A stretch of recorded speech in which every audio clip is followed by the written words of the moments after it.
अस्सलाम वालेकुम, hello and welcome. Iqbal international services, मैं हूं मोहम्मद इकबाल खान एडवोकेट। आज का जो हमारा लीगल लेक्चर है वो है legal age of marriage in Pakistan. Pakistan में लीगल एज कितनी है शादी के लिए।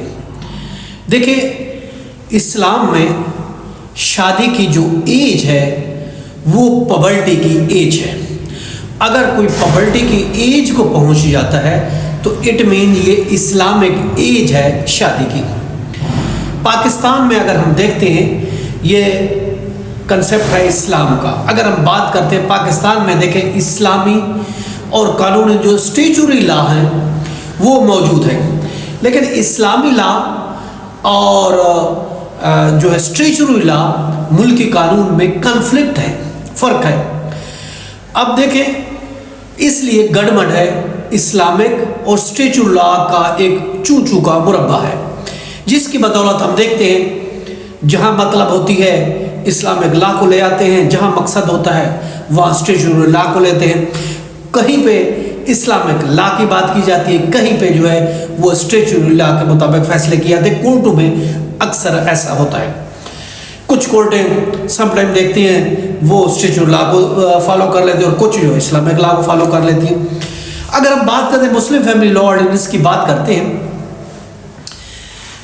देखिए जो कि फैमिली मैटर्स को डील करता है। अगर हम बात करते हैं इसमें कोई ऐसी एज, अगर हम बात करते हैं मुस्लिम फैमिली लॉ ऑर्डिनेंस में किसी किस्म की कोई एज मुकर्रर नहीं है। उसके लिए अलहदा से कवानीन बनाए गए। पंजाब के, सिंध के, सरहद के, बलूचिस्तान के, सिंध में जो है Sindh child marriage restraint act है, जिसके मुताबिक आप शादी नहीं कर सकते।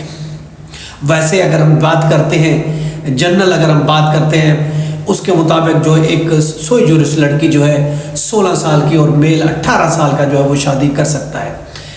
और अगर हम बात करते हैं कि Sindh child marriage restraint act के तहत शादी जो है दोनों पार्टियों का, लड़की और लड़कियों का 18 साल का होना लाजमी है।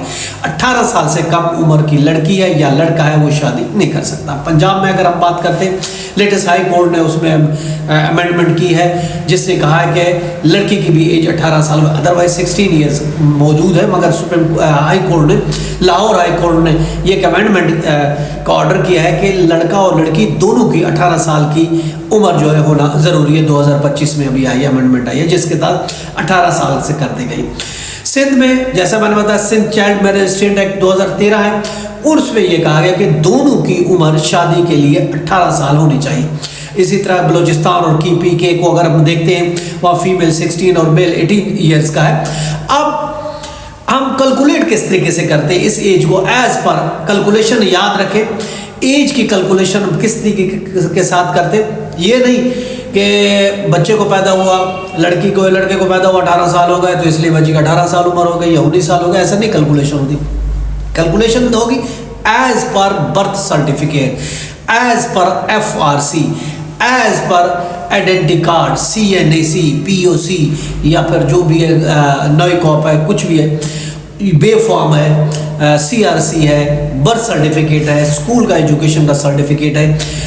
इनमें से अगर कोई चीज़ मौजूद है तो इन्हीं डॉक्यूमेंट्स को तरजीह दी गई। अगर इनमें से कोई भी नहीं है तो फिर उस सूरत में मेडिकल जो है उसका एग्जामिन किया जाएगा, मेडिकल सर्टिफिकेट इशू की जाएगी। अगर ये चीज़ें मौजूद हैं तो फिर किसी मेडिकल की ज़रूरत नहीं है, इन डॉक्यूमेंट्स को देखा जाएगा, चाहे उसमें जो दुरुस्त लिखी है या सही रिकॉर्ड की गई उसी को माना जाएगा, यही डॉक्यूमेंट अथेंटिक होगा। इस्लामिक लॉ में देखा गया पबर्टी की एज, पबर्टी की एज के लिए ये कहा गया कि 15 साल तक अगर जो फिजिकल अगर अलामा ज़हर नहीं होती तो 15 साल के बाद की लड़की जो है वो एडल्ट होगी। एडल्ट्स मीन शादी के लिए उसकी एज होगी और वो शादी कर सकती है। जबकि हमारा कन्फ्लिक्ट है, हमारा जो स्टेचुरी लॉ है उसके मुताबिक ऐसा कुछ भी नहीं है। उसके मुताबिक अगर आप शादी 18 साल से कम अगर किसी की करते हैं, कुछ जो शादी करने वाला है, शादी को फैसिलिटेट करने वाला है, दोनों के खिलाफ कार्रवाई की जाएगी, उसकी सज़ा तजवीज़ की गई है, उस पर FIR दर्ज की जा सकती है। इसलिए कि कम से कम एज जो मुकर्रर की गई है वो 18 साल की, चाहे लड़की हो या लड़को, दोनों के लिए की गई है। लेकिन मुस्लिम लॉ कन्फ्लिक्ट है, मुस्लिम लॉ में कुछ और है, जबकि हमारा स्टेचुरी लॉ में कुछ और है। इसलिए कुछ हद में ये नहीं कहा जाता। समटाइम कोर्ट है फैमिली लॉ को देख, उसको स्टेचुरी लॉ को देख लेती है, उसके मुताबिक फैसले करती है, और कुछ ऐसे मैटर होती है जिसमें कोर्ट जो है वो इस्लामिक लॉ को देखती है। तो ये एक यूं समझे आपस में कन्फ्लिक्ट है, इधर भी फैसले होते हैं उधर भी फैसले होते हैं। इसलिए बेहतरी है if you are going for marriage you have to attain at least 18 years as per documents. आज की तारीख में 18 साल हो रहे हैं, you are capable to marry, otherwise आप इसे अवॉइड कीजिएगा। ये था हमारा आज का लेक्चर, इसके साथ इजाजत, कल फिर मिलते हैं। हैव अ नाइस डे, अल्लाह हाफ़िज़।